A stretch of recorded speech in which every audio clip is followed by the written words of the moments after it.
Hi friends, எப்பயும் வைக்கிற ரசத்தை கொஞ்சம் வித்தியாசமாக மாற்றி வச்சு பார்ப்போமா?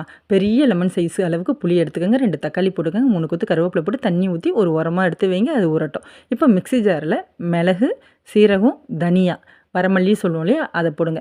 தனியா வந்து 1 ஸ்பூன் அளவு போடுங்க, சீரகத்தை வந்து 1 1/2 ஸ்பூன் அளவு போடுங்க, மிளகும் வந்து கொஞ்சம் நிறையவே சேருங்க. ஏன்னா வந்து சீரகம் போடுறது அவ்வளோ நல்லதுங்க. நம்ம தண்ணி வச்சு குடிக்கணும், தினைக்கும் வச்சு குடிக்கிறோமானா இல்லை. அதனால இப்படி ரசம் வைக்கிறப்ப சீரகத்தை கொஞ்சம் அதிகமாக சேருங்க, வித்தியாசம் எதுவுமே இருக்காது.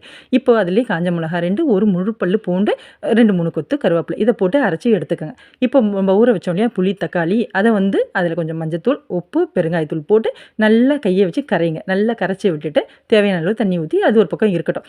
இப்போ பாருங்கள், அந்த புளி திப்பியை நான் எடுக்கலை.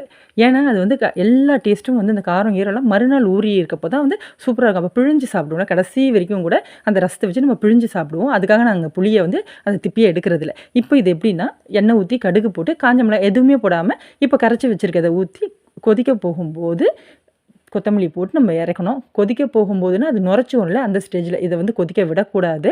நுரைச்சி வரும், ஆனால் கொதிக்கிற ஸ்டேஜுக்கு முன்னாடி அதை பார்த்து தாங்க இறக்கிக்கணும்.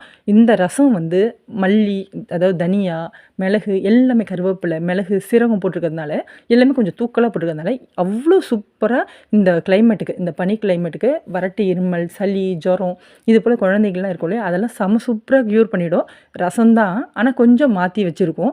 இதுவே நல்ல வேலை செய்யுங்க. ட்ரை பண்ணி பாருங்கள். பிடிச்சிருந்தா லைக் பண்ணுங்கள்.